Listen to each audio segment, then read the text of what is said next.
There's been something bothering me for a very long time. A little something Cartoon Network has been showing called the Superhero Squad Show. What the hell kind of show is this? Well, as it turns out, it's based off a toy line from Hasbro of kid-friendly Marvel characters.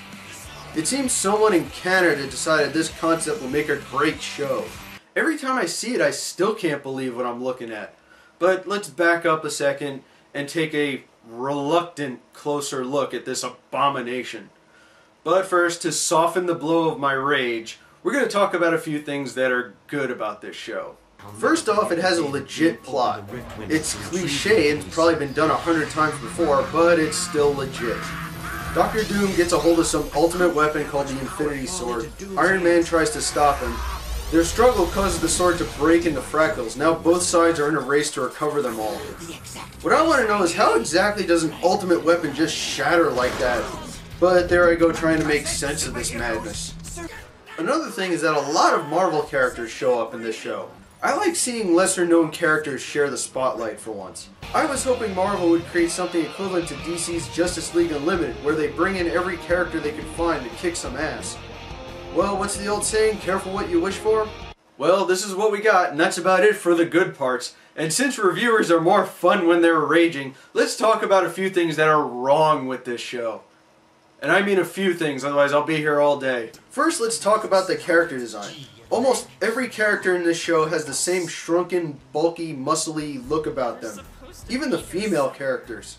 That's just wrong. It looks like a gross Western attempt at the super deformed look. Not to mention that the characters have 4 fingers. And I know it's common for cartoon characters to have 4 digits, but with this design it just looks kind of creepy. I don't know, maybe it's just me. Then we have the characters themselves. Oh my god, strap in because you're not ready for what you're about to see.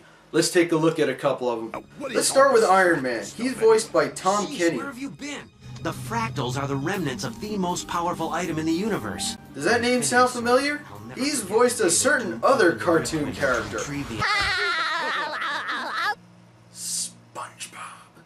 Now, in all fairness, despite a few comical shortcomings, Iron Man kinda got off easy.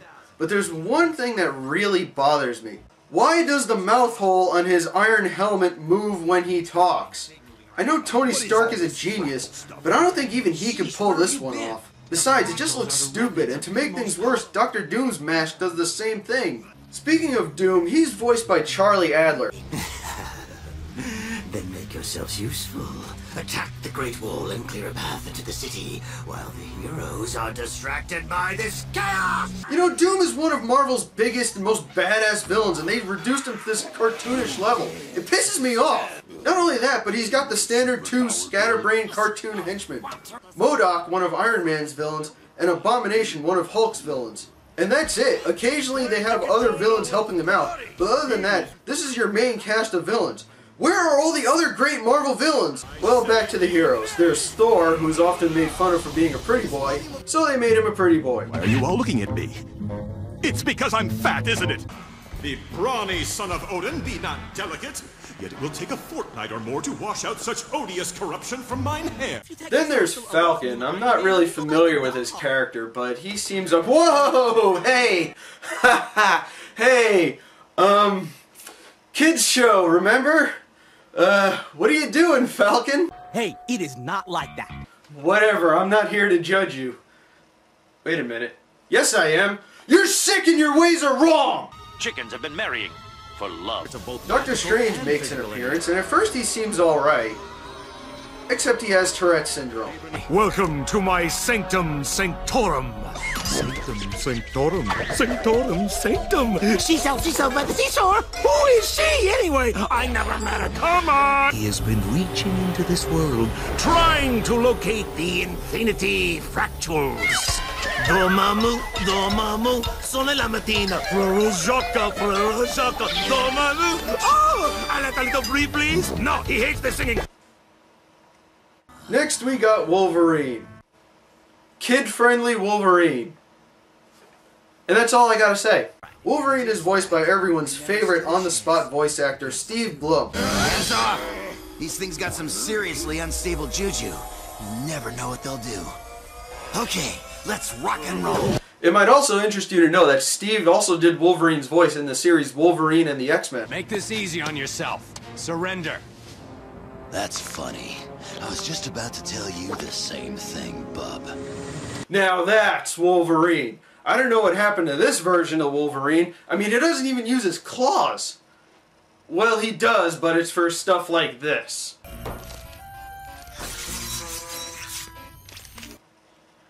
This is not Wolverine. I don't know who this guy is. Maybe he's Wolverine's stunt double. He seems to get hurt a lot. No problem. Adamantium skeleton. Then we got Hulk. Oh, Hulk, what did they do to you? They made him stupid. I mean, really stupid. That's just a phone, Hulk. If it's President Roosevelt, tell him I'm not here. Go ahead, answer it. Ring. Ring. What phone what? Phone loud, but Hulk louder! Hulk loudest there is! Look at this! How could they do this to the Hulk? I know Hulk is not a very complex character.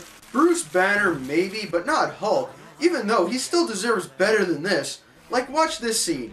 Here we see Hulk checking out a book from the library. Oh, well, maybe they're going to say something about how reading is important, or visit your local library to expand your knowledge. You sure you wouldn't rather have a book with pictures?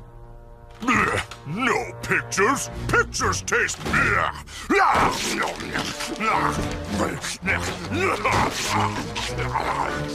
Or not. Encyclopedia, all-you-can-eat buffet.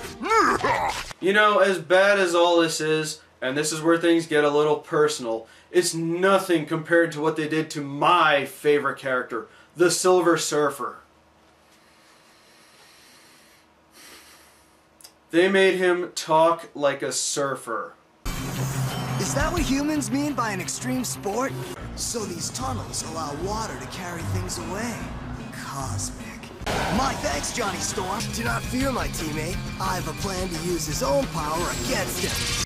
Gee, Superhero Squad Show, I didn't know people from Zenla talk like they're from Southern fucking California. What are you gonna do next? Give him pizza? As an offering of thanks, I've brought you your favorite pulpated tomato and cheese covered disc. You took the Silver Surfer, Herald to Galactus, wielder of the power cosmic, the being responsible for the genocide of countless worlds, and you turned him into Michelangelo from the Ninja Turtles! This show can't possibly get any worse!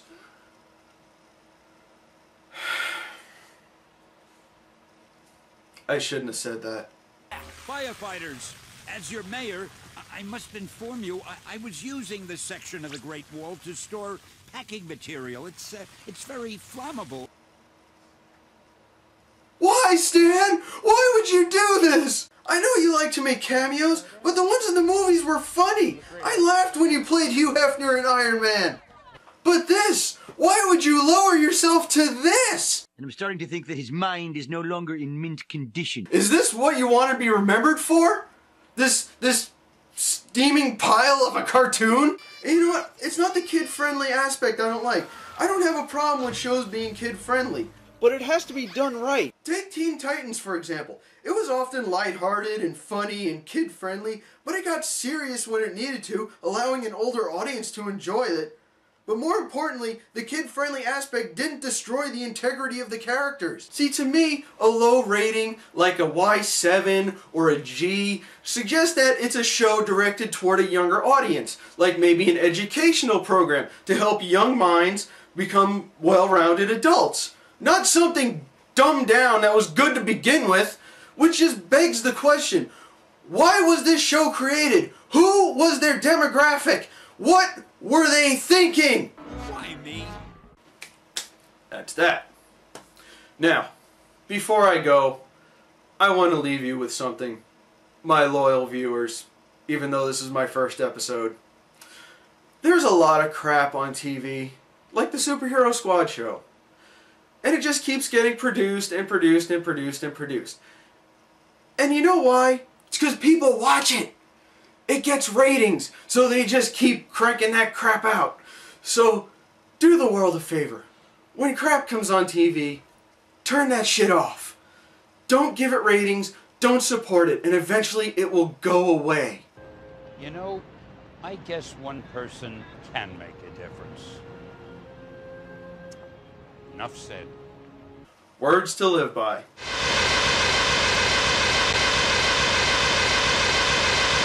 Okay, show's over. Now let me show you my kung fu grope. Get off me, you creepy comic book guy. Stan, honey, dinner's getting cold. Zounds, I'm caught. But they'll never take me alive. Excelsior!